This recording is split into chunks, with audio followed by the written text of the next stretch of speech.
स्त्रियां खड़ी हुई थी। आपने जादू का खेल देखा होगा, जादू का। तो जब जादूगर जादू का खेल दिखाता है तो चारों तरफ लोग खड़े हो जाते हैं, सड़क के किनारे देखा होगा आपने। और खड़े हो जाने से दिखाई नहीं देता कि इनके बीच में कौन है। ऐसी ही स्थिति में बहुत स्त्रियां खड़ी हुई थी। नारद जी ने देखा कि इतनी स्त्रियां, जाने लगे उन स्त्रियों के बीच में। लेकिन फिर सोचा कि मैं तो नैष्ठिक ब्रह्मचारी, इन स्त्रियों के पास जाकर के क्या करूंगा। फिर मैं लौट करके आने लगा कि नहीं, मैं नहीं जाऊंगा। और जैसे ही मैं वापस आया तो पीछे से आवाज आई, भो भो साधो क्षणं तिष्ठ मच्चिन्तामपि नाशयः दर्शनं तव लोकस्य सर्वथा अगहरं परम्।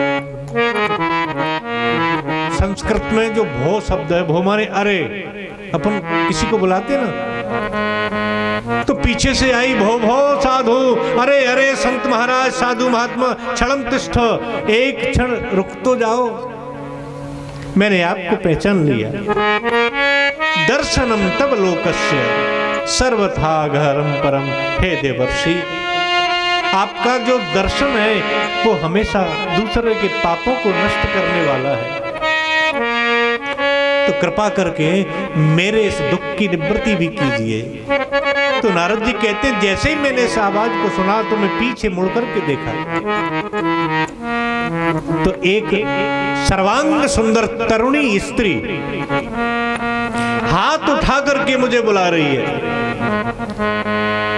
और मैं उसके और देख करके लौट करके गया तो मैंने उसको देखा कि बहुत सुंदर स्त्री, युवा स्त्री, और इसके बगल में दो वृद्ध पुरुष लेटे हुए हैं। तो मैंने उससे पूछा कि देवी कौन है तुम? तो उसने कहा, अहम भक्ति रीति ख्याता इमौ मे तनयौ मतौ ज्ञान वैराग्य नामानौ काल योगे जर्जरो। मेरा नाम भक्ति है, मेरे बगल में ये दो पुरुष लेटे हुए हैं, ये मेरे पुत्र हैं, एक ज्ञान और दूसरा वैराग्य। काल योगेन जर्जरो, समय के प्रभाव से अत्यंत वृद्धावस्था को प्राप्त हो गए। इन मेरे बेटों की इस अवस्था को आप दूर करें। क्यों? क्योंकि माता वृद्धा हो, पुत्र हो युवा तो अच्छा लगता है, लेकिन माता हो युवती और पुत्र हो वृद्ध तो ये प्राकृतिक रूप से अनुकूल नहीं है। इसलिए हे देवर्षि, मेरे इन पुत्रों के दुख की निवृत्ति कीजिए। तब नारद जी कहते हैं, हे कुमारों, मैंने उनकी दुख निवृत्ति के लिए वेद वेदांत का पाठ किया, उपनिषदों का पाठ किया, श्रीमद् भगवत गीता का पाठ किया। थोड़ा बहुत उनको चेतना मिली, लेकिन वापस फिर अचेतन हो गए। उसी समय एक आकाशवाणी हुई कि देवर्षि, आप कुछ सत्कर्म कीजिए। अब मैं ऋषियों के पास, संतों के पास उस सत्कर्म की जानकारी, उस सत्कर्म के बारे में जानना चाहता हूं कि वो कौन सा सत्कर्म है जिसको करने से ज्ञान और वैराग्य की मूर्छा दूर हो जाए और भक्ति माता को संतुष्टि मिले। मेरे इस प्रश्न का समाधान किसी ने नहीं किया। अब आप चारों कुमार मिल गए, मेरे इस शंका का समाधान कीजिए कि वो कौन सा सत्कर्म है जिसको करने से ज्ञान और वैराग्य की मूर्छा दूर हो। तब कुमार कहते हैं कि ये जो सत्कर्म है इसको आप पहले से ही जानते हैं, श्रीमद् भागवतान मुक्ति। श्रीमद् भागवत एक ऐसा ग्रंथ है जिसकी कथा के माध्यम से ज्ञान और वैराग्य को संबल मिलेगा। तो नारद जी ने कहा कि मैंने वेदों का पाठ कर लिया, वेदांत, उपनिषद, महाभारत, उसमें पवित्र मणि स्वरूप श्रीमद् भगवत गीता, इन सबका पाठ कर लिया तो अब इस छोटे से श्रीमद् भागवत के पाठ से क्या होगा? कि तुम्हें पता है देवर्षि, श्रीमद् भागवत क्या है कि वेदोपनिषद सारा जाता भागवती कथा। वेद और उपनिषदों का सार है श्रीमद् भागवत। तो वो वेद और उपनिषद में सुना चुका और उसी का सार श्रीमद् भागवत है, तो बताओ इससे क्या होगा? तब उदाहरण दिए कुमारों ने। कौन सा उदाहरण दिया? एक उदाहरण सुनो आप। जैसे आप पूड़ी बना रहे हैं और पूड़ी बनाते बनाते बनाते बनाते घी खत्म हो गया, आटा बचा है 2 किलो और घी हो गया खत्म। अब घर देखा तो घी नहीं, तब क्या कहेगा? घर में दूध रखा है। दिमाग में आया कि घर में रखा है दूध, और घी काय में से बनता है? दूध से ही तो बनता है। अब आप कहोगे घी खत्म हो गया तो कढ़ाई में दूध डाल दो और पूड़ी तल लो, पूड़ी सिक जाएंगी क्या? अरे क्यों नहीं सिकेंगी? घी तो दूध में से ही बना है। जब घी से पूड़ियां तली जा सकती हैं तो दूध से क्यों नहीं? ये उदाहरण दिया।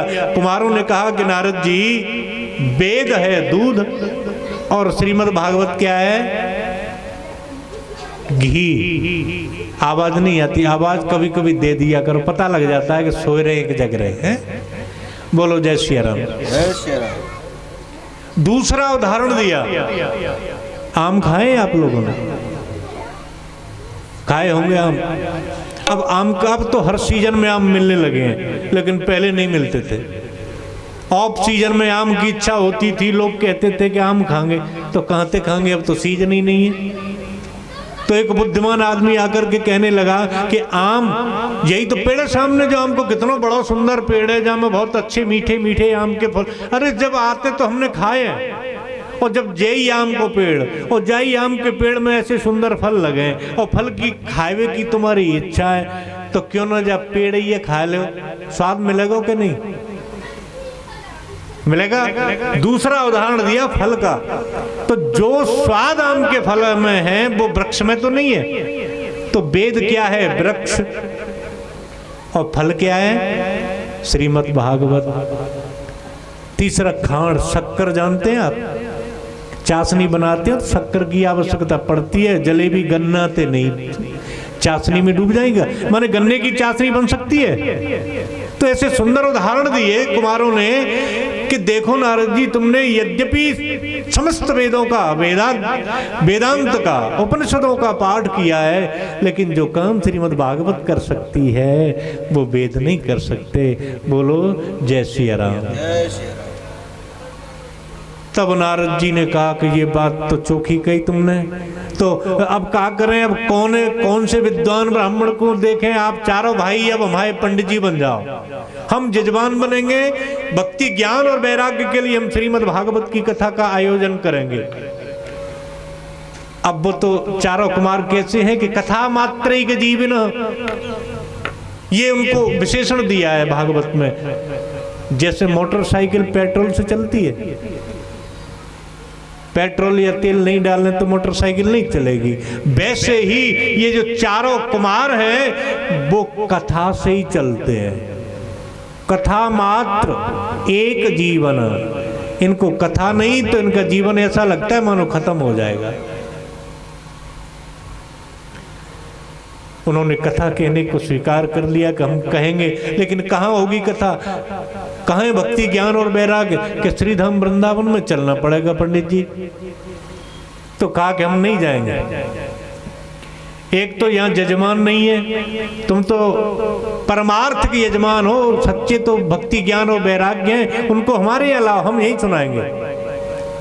नारद जी ने जब ये बात सुनी तो कहा कि मेरे यजमान भक्ति के दोनों बेटे ज्ञान और वैराग्य मूर्छित पड़े हुए हैं, कैसे लाऊंगा? कि नहीं इतना तो करना पड़ेगा। हाँ, हम इतनी छूट दे देंगे कि कुछ मेहनत हम कर लेंगे, कुछ वो कर लें। अब ये बात कहाँ हो रही है? आप लोग बद्रीनारायण गए हैं? जो बद्रीनाथ क्षेत्र में घूमे आए ने हाथ उठाओ, संख्या मालूम हो जाएगी। तो इन लोगों को पता होगा बिल्कुल कि श्रीधाम वृंदावन से हरिद्वार जितनी दूर है, ध्यान देना, आप गए होंगे पता होगा, वृंदावन से हरिद्वार जितनी दूर है उतनी ही दूर बद्रीनाथ से हरिद्वार है, ठीक बीच में। कुमारों ने कहा कि आधा वो चले आधा हम चले। इधर से भक्ति ज्ञान और वैराग्य गए पैदल चल के, उधर से आए चारों कुमार नारद जी, और बीच में कहा मिले? हरिद्वार में। गंगा मैया का तट है, आनंद तट जिसका नाम है। सुंदर गंगा मैया की रेती में अच्छी मंच बनाई, चबूतरा बना करके उस पर चारों कुमार बैठ गए। 3 आसन डाले भक्ति मैया ज्ञान और वैराग्य के लिए, और नारद जी प्रधान श्रोता बन के बैठे। तीनों लोकों में यह हल्ला हो गया कि नारद जी जजमान है, चारों कुमार कथा सुना रहे हैं, तो सब आ गए। भृगु वशिष्ठ च्यवनश्च मेधात त्रिदेवल देव रातौ, माने ऐसा कोई ऋषि सिद्ध चारण तीर्थ भी स्वयं मूर्तिमंत होकर के उस कथा को सुनने के लिए आए। लेकिन यहां पर एक प्रश्न किया शौनक महाराज ने सूत जी से कि हे गुरुदेव, इन ऋषियों को तो पावन कथा ने कर दिया, एक बात और बताएं आपको, ज्ञान और वैराग्य को यहाँ पर रूपक दिया है, उदाहरण दिया है कि मूर्छित हो गए। ज्ञान और वैराग्य को कभी मूर्छा नहीं आती। क्यों? क्योंकि ये तो भगवान की विभूतियों में से एक है, भगवान के 6 ऐश्वर्यों में से एक ज्ञान और वैराग्य है। केवल लीला में ऐसा समझाने के लिए हमें और आपको बताया गया है। भगवान के जो 6 ऐश्वर्य हैं उनमें ज्ञान और वैराग्य भी है। ऐश्वर्यश्च समग्रस्य, उनमें से ज्ञान वैराग्योश्चैव खन्नाम भग इतीर्ण। ऐश्वर्यश्च समग्रस्य धर्मस्य यशस्श्रियः ज्ञान वैराग्योश्चैव खन्नाम भग इतीर्ण। भक्ति कभी दुखी नहीं हो सकती, ज्ञान वैराग्य कभी मूर्छित नहीं हो सकते, अचेत नहीं हो सकते। वो तो भगवान के 6 ऐश्वर्य समेत एक हैं। लेकिन हमें और आपको शिक्षा देने के लिए लक्ष्यार्थ करके रूपक दे करके ये कथा गाई गई है। तो सूत जी से शौनक जी कहते हैं कि ये तो ऋषि जो पहले से ही पवित्र हैं, इनको कथा पवित्र करती है तो क्या हुआ? इनके अलावा किसी को कर सकती है क्या? तो सूत जी ने कहा कि बिल्कुल, क्यों नहीं कर सकती। ज्ञानियों को पवित्र किया तो कौन सी बड़ी बात है, भक्तों को भक्ति का मार्ग दिखाया तो कथा ने कौन सा बड़ा काम कर दिया। लेकिन इससे भी ज्यादा कथा करती है, क्या करती है? यो मानवा पाप कृतस्तु सर्वदा सदा दुराचार रता विमार्गगा क्रोधाग्निदग्ध कुटिलश्च कामिनः सप्ताह यज्ञेन कलौ पुनन्ति ते। कितनी सुंदर बात बताई। यो मानवा, अरे ज्ञानियों की भक्तों की बात छोड़ो, जो मानव पाप कृतस्तु सर्वदा, जिसने अपने जीवन में पाप के अलावा कोई भी काम नहीं किया हो, सदा दुराचार रता, जिसने बहुत बुरे बुरे कर्म इस पृथ्वी पे जितने होते हैं वो सभी कर्म हजारों बार किए हों, विमार्गगा, सदैव उल्टे मार्ग पर जिसने चला हो, उल्टे मार्ग का अनुसरण किया हो, वेद के विरुद्ध आचरण किया हो, सदैव क्रोध में रहने वाला हो, कुटिल हो, कामी हो, लोभी हो, सप्ताह यज्ञेन कलौ पुनन्ति ते।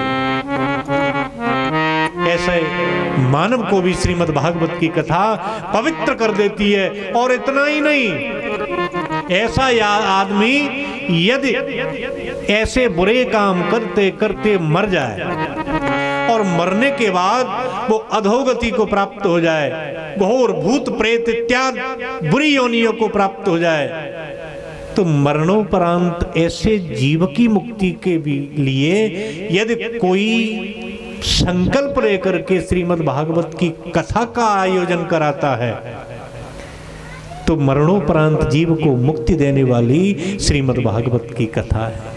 बोलो जय श्री राम। जय श्री। अच्छा महाराज, मरने के बाद भी श्रीमद् भागवत की कथा मुक्ति दे देती है कि हाँ, कबहू कहुए मुक्ति मिली है कथा से कि हाँ, किसको मिली है? तब एक कथा सुनाते हैं। एक उत्तम नाम की नगरी थी जिसमें आत्मदेव नाम के पंडित जी रहते थे। धुंधकारी की कथा। उन पंडित जी की एक धर्म पत्नी थी, नाम था धुंधली। अब ये जो कथा है आप सब जानते हैं, थोड़ा स्पर्श कर लें, इसको सार रूप में समझ लें।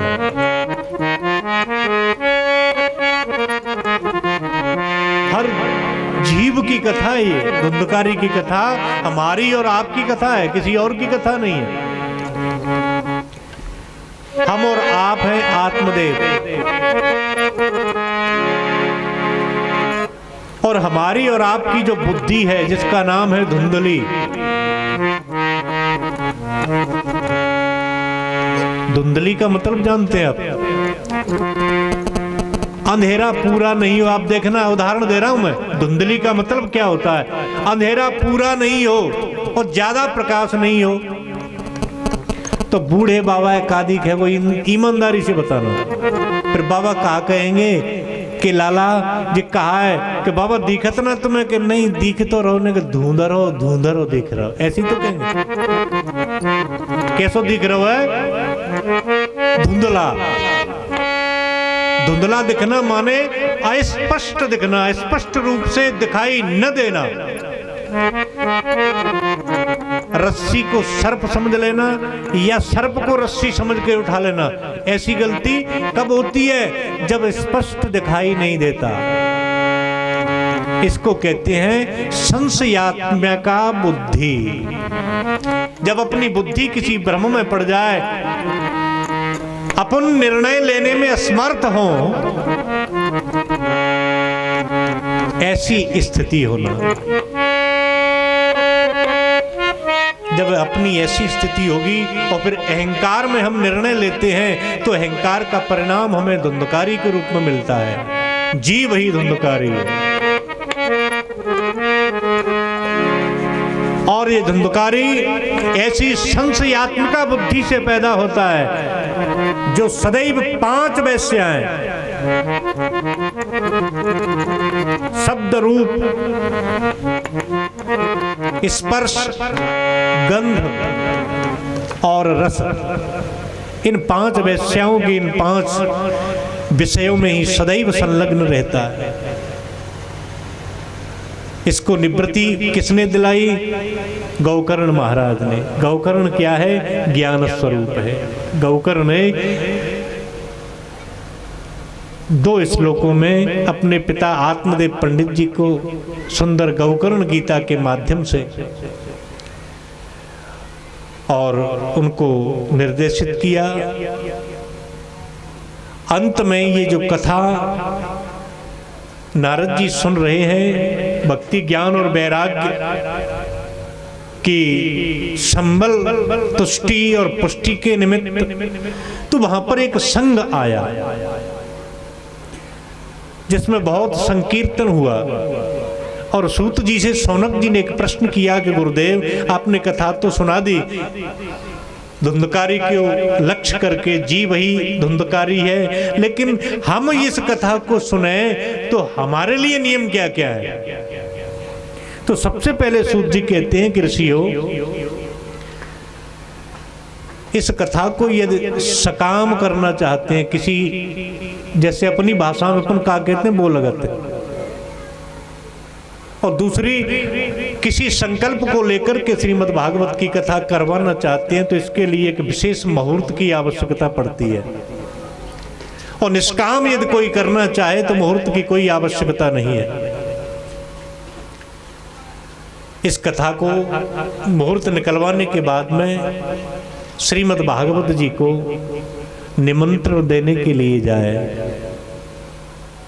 और जो कथावाचक व्यास हो, विद्वान हो, वो कैसा होना चाहिए कि विरक्तो वैष्णवो विप्रो वेद शास्त्र विशुद्धकृत दृष्टांत कुशलो धीरो कार्योतिस्पृहा। वो निश्चित रूप से एक शुद्ध ब्राह्मण हो, संस्कृत भाषा का जिसको ज्ञान हो, जो वेद शास्त्रों में जिसकी पैठ हो, कथा के गूढ़ रहस्यों को उदाहरण देकर के समझाने में समर्थ हो, और लोभी तो बिल्कुल नहीं हो। ऐसा ब्राह्मण निमंत्रित करके आए। कथा का स्थान शोरगुल से दूर हो, प्रथम दृष्टया कथा तीर्थ में सुनी जाए। यदि ऐसा न कर पाए तो किसी देवालय में कथा का वाचन करें। ऐसा भी न कर पाए तो किसी पवित्र स्थान पर प्रदूषण से रहित ऐसा स्थान देख करके कथा के लिए सुंदर मंडप सजाए। और कथा सुनने वालों के लिए एक नियम बताया कि निराहार रह करके कथा सुने। पहला नियम आप लोग निभा लेंगे इसको? निराहार रहकर लिखा है भागवत में।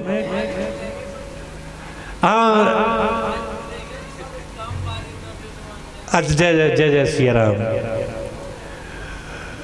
निराहार। जब जैसे ये बात सुनी तो शौनक जी की दृष्टि नीचे चली गई।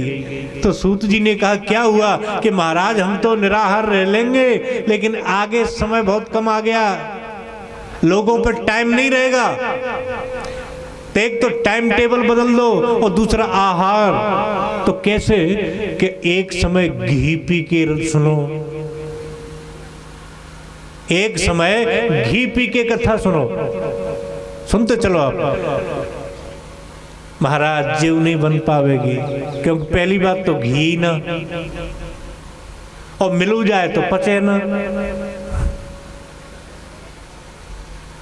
महाराज ये नियम भी नहीं, और कुछ सरल करो नियम। तो तीसरी बात कहते हैं कि एक समय फलाहार ले लो। इतना भी नहीं तो एक समय फल आहार और एक समय फुल आहार। महाराज जीव कर रो है जागो तो क्या करें? तो तुम चाहे जितनी बार भोजन करो, लेकिन कथा सुनो। भोजनम लिखा है, मैं अपनी तरफ से नहीं कह रहा। भोजनम तो ब्रह्मण्ये कथा श्रवण कारक नोपवास बरह प्रोक्त कथा विघ्न करो। यदि निराहार रह करके कथा में मन नहीं लगता तो मत रहो, 5 बार खाओ, लेकिन कथा सुनो। उद्देश्य भोजन छोड़ना नहीं है, उद्देश्य कथा सुनना है। बोलो जयराम जी की। मस्तक पर पधरा करके श्रीमद् भागवत को लाएं, मंडप पे स्थापित करें, कथा सुने। जब तक कथा चले, कथा सुने, मन में अपने या तो गुरु मंत्र का स्मरण करते रहें, और नहीं तो भगवान का जो नाम तुमको अच्छा लगता है उस नाम का स्मरण करते रहे। और वर्णम पंच विप्राणाम, 5 ब्राह्मणों का वर्ण अलग से करें। वो क्या करेंगे? द्वादशाक्षर मंत्र का जाप करेंगे। कथा में जो कमी रह जाए, कथा में जो विघ्न आते हैं, उन विघ्नों का निवारण करने के लिए बैठे हैं देवता। ये द्वादशाक्षर मंत्र का जाप करेंगे। वो मंत्र कौन सा है वो भी सुन लें। नमो भगवते वासुदेवाय, इससे पहले ओम लगा दो। इसी मंत्र का जाप करेंगे आप लोग। पार्श्वे सहायतार्थाय अन्यत्र स्थापित यथाविधौ, वक्ता की सहायता के लिए अन्य लोगों की व्यवस्था भी हो। जैसे ये लोग बैठे, वो क्या करेंगे? कीर्तन इत्यादि जब करेंगे अपन, तो उससे क्या लाभ होगा? कि नींद आएगी तो वो चली जाएगी। बोलिए भक्तवत्सल भगवान की जय हो। ये कथा चल ही रही थी। कौन सी? कुमार कहते हैं सदा सेव्य श्रीमद् भागवती कथा यस्या श्रवण मात्रेण हरिश्चित्तम समाश्रये। ये कथा कैसी है कि इसको सदा सुनना चाहिए, सदा सेवनीय कथा है। उसी समय एक संघ आया, उस संघ में भक्ति स्वतौ तौ तरुणै गृहीत्वा प्रेमैक रूपा सहसा विरासित। प्रेम में मग्न होकर के भक्ति माता अपने पुत्र ज्ञान और वैराग्य को लेकर के वहां उपस्थित हुई और क्या करने लगी? श्री कृष्ण गोविंद हरे मुरारे हे नाथ नारायण वासुदेव। श्री कृष्ण गोविंद हरे मुरारे हे नाथ नारायण वासुदेव। कृष्ण गोविंद हरे मुरारे हे नाथ नारायण वासुदेव। श्री कृष्ण गोविंद हरे मुरारी हे नाथ नारायण वासुदेव। सकल भुवन मध्ये निर्धना तेऽपि धन्या निवसति हृदयेषां श्री हरेर्भक्तिरेका। श्री कृष्ण गोविंद हरे मुरारी हे नाथ नारायण वासुदेव। श्री कृष्ण गोविंद हरे मुरारी हे नाथ नारायण वासुदेव। आते ही भक्ति मैया ने एक प्रश्न किया कि मैं कहां बैठूं? तो किसी ने आवाज लगाई कि निरंतरम वैष्णव मानसानी। तुम अपने भक्तों के जो भगवान के प्रेमी हैं उनके हृदय में बैठ जाओ। इसलिए व्यास जी ने लिखा कि सकल भुवन मध्य, इस संसार में केवल चाहे वो निर्धन हो, निर्धना तेऽपि धन्या। निर्धन का उदाहरण क्यों दिया? क्योंकि तुलसी बाबा ने एक उदाहरण दिया है कि दरिद्र के समान कोई दुखी नहीं है। और यहां भले ही आदमी दरिद्र हो, निर्धन हो, गरीब हो, लेकिन सकल भुवन मध्य निर्धना तेऽपि धन्या निवसति हृदयेषां श्री हरेर्भक्तिरेका। वो निर्धन भी धन्य है जिसके हृदय में भगवान की भक्ति है। क्यों? क्योंकि हरिरपि निज लोकम सर्वथा तो विहाय प्रविशति हृदय तेषां भक्ति सूत्रोपनद्धः।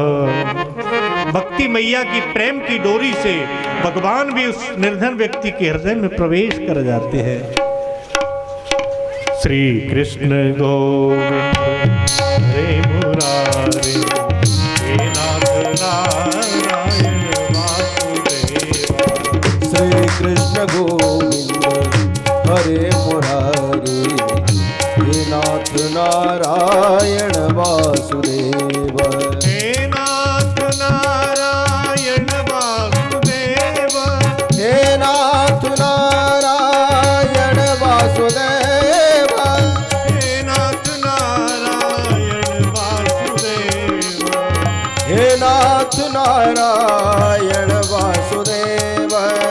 हे नाथ नारायण वासुदेव। जय जय कृष्ण गोविंद हरे मुरारी हे नाथ नारायण वासुदेव। श्री कृष्ण गोविंद हरे मुरारी हे नाथ नारायण वासुदेव। बहुत जोर से संकीर्तन हुआ।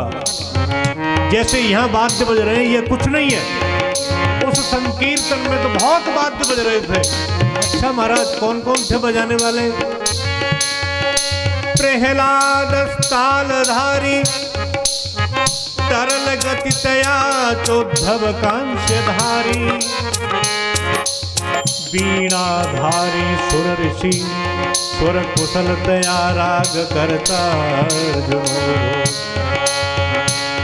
इंद्रो वादिन मृदंगम, जय जय शुकरा कीर्तने ते कुमारा, यस्त्राग्रे भाव वक्ता सरसरचनया व्यास पुत्रो बभूव।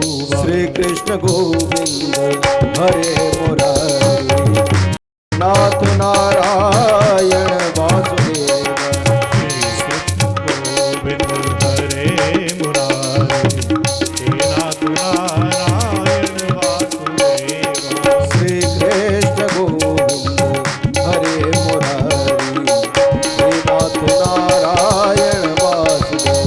राधे कृष्णा राधे कृष्णा कृष्णा कृष्णा राधे राधे, राधे श्याम श्याम श्याम राधे राधे, राधे कृष्णा कृष्णा कृष्णा राधे राधे, राधे श्याम राधे श्याम राधे राधे। प्रहलाद तालधारी, प्रहलाद जी क्या बजा रहे हैं इस कीर्तन में? ताल के दो अर्थ होते हैं, एक तबला और दूसरी ताली। उद्धव जी बजा रहे हैं जहाज, बीणा बजा रहे हैं नारद जी। अर्जुन आलाप ले लेकर के संकीर्तन बोल रहे हैं, राग करता अर्जुनो भूत। इंद्र मृदंग बजा रहे हैं और सुखदेव जी महाराज आ गए, वो नाच रहे हैं और दो काम कर रहे हैं। भाव वक्ता सरस रचनया व्यास पुत्रो बभूव, और कुमार गा नहीं रहे हैं तो क्या कर रहे हैं कि जय हो ऐसे आवाज लगा रहे हैं। जय जय शुकरा कीर्तने ते कुमारा, सुखदेव जी नाच रहे हैं। ऐसा सुंदर संकीर्तन हुआ कि भगवान वहां प्रकट हो गए। बोलिए भक्त वत्सल भगवान की जय हो। जैसे ही भगवान प्रकट हुए, समस्त भक्तों ने कहा कि प्रभु आपकी जय हो, जय हो। सभी लोगों ने परमात्मा को साष्टांग दंडवत प्रणाम किया। भगवान ने कहा कि मैं जब जहां आता हूं, जिसको दर्शन देता हूं, वरदान देता हूं, आप मांग लो क्या चाहिए मुझसे। भक्तों ने निवेदन करके कहा, प्रभु जब हम कभी संकीर्तन किया करें तो तुम ऐसे ही प्रकट हो जाया करो।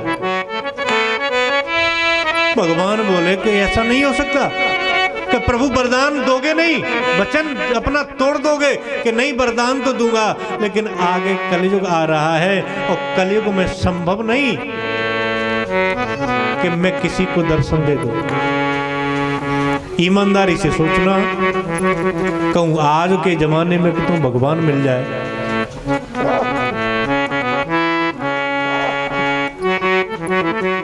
भगवान की क्या गति होगी, कैसे कैसे प्रश्न, कैसे कैसे वरदान लोग मांगेंगे। भगवान ने कहा कि कलयुग में संभव नहीं है, तो महाराज आना तो पड़ेगा कि हाँ संकीर्तन गदगद हो जाए, आंखों से आंसू आ जाए, तो समझ लेना कि मेरा दर्शन हो गया।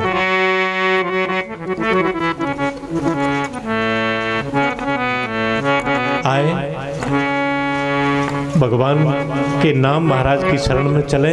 2 मिनट बड़े भाव के साथ सब बोलेंगे। हरि शरणम हरि शरणम हरि शरणम हरि शरणम हरि शरणम हरि शरणम हरि शरणम हरे शरणम हरि शरणम हरि शरणम हरि शरणम हरि शरणम हरि शरणम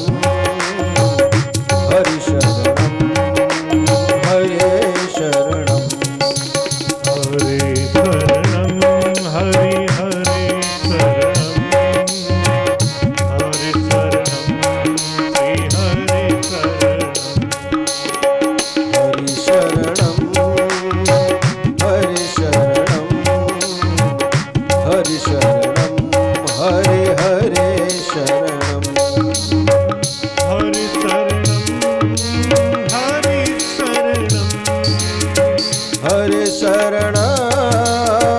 हरे शरणं हरि शरणं हरि शरणं हरि शरणं हरि शरणं हरि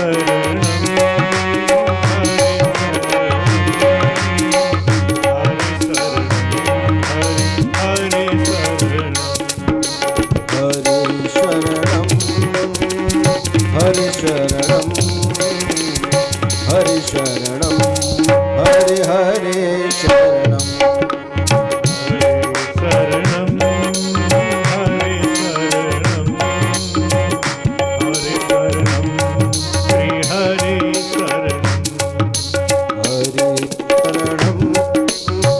हरि शरणं हरि शरणं हरि हरे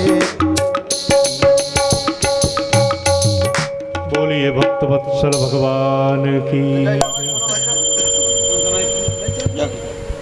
पंक्तिये पंचम वेद निराला नव ज्योत जगाने वाला हरि नाम यही हरि ध्यान यही जग मंगल के आरते पापियों को पाप से तारते श्री भागवत भगवान की है आरती पापियों को पाप से तारते ये शांत गीत पावन पुनीत पापों को मिटाने वाला हरि दर्श कराने वाला ये सुन कर लिए दुख हरणी श्री मधुसूदन की आरती पापियों को पाप से तारते श्री भागवत भगवान की है आरती पापियों को पाप से तारते ये मधुर बोल जगपंथ खोल सतमार्ग बताने वाला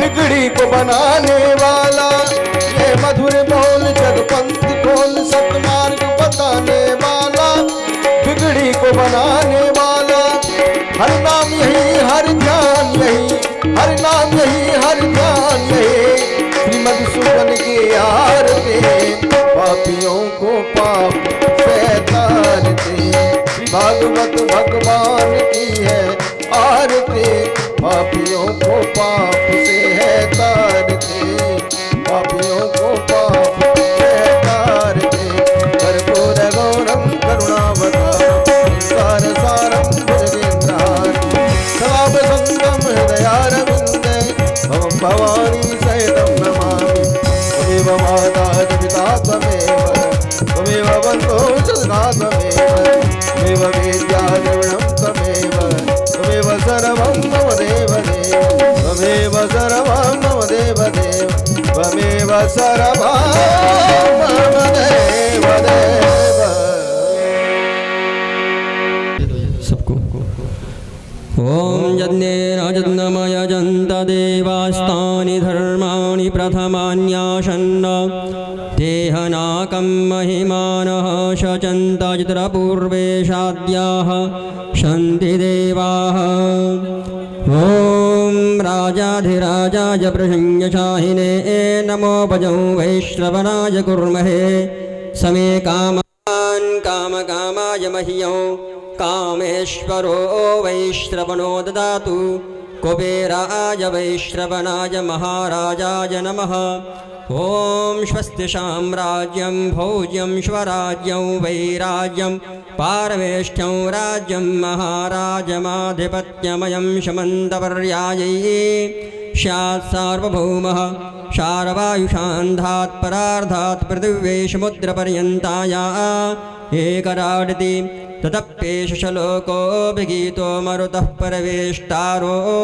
मरुतस्याद्वशङ्ग्रहे आवीक्षितस्य कामप्रियैर्विश्वे देवा शवाशत इति ॐ विषपादक्षक्षोरोदविषपादो मुख विषपादो बाहुरोदविषपादसपाद शम्बाहुभ्यां धाम तेषां पादतरैर्द्यावा भूमि जनयन् देव एकः ॐ एकदन्ताय विद्महे वक्रतुण्डाय धीमहि तन्नो दन्ती प्रचोदयात् ॐ रुद्रूपाय विद्महे श्रीसिद्धेश्वराय धीमहि तन्नो गुरुवर प्रचोदयात् ॐ नारायणाय विद्महे वासुदेवाय धीमहि तन्नो विष्णु प्रचोदयात् ॐ महालक्ष्मी च विद्महे विष्णुपत्नी च धीमहि तन्नो लक्ष्मी प्रचोदयात् ॐ नन्दनन्दनाय विद्महे यशोदानन्दनाय धीमहि तन्नो कृष्ण प्रचोदयात् ॐ वृषभानुजायै च विद्महे कृष्णप्रियायै च धीमहि तन्नो राधा प्रचोदयात् ॐ तत्पुरुषाय विद्महे महादेवाय धीमहि तन्नो रुद्र प्रचोदयात् विद्महे वायुपुत्राय धीमहि तन्नो हनुमत् प्रचोदयात् शेवन्ति कामकुलजन्पटपाकलव्यै पुन्नागजादिकरवीलरसालपुष्पै बिल्वप्रवालतुलसीदलमञ्जरी विश्वां पूजयामि जगदीश्वर मे प्रसीद नानासुगन्धिपुष्पाणि यथा कालोद्भवानि च पुष्पाञ्जलिर्मया दत्तक्रियाण परमेश्वर मन्त्रपुष्पाञ्जलिं समर्पयामि श्रीभगवते पुराणपुरुषोत्तमाय नमः श्रीवृन्दावनविहारिणे नमः मन्त्रपुष्पाञ्जलिं समर्पयामि।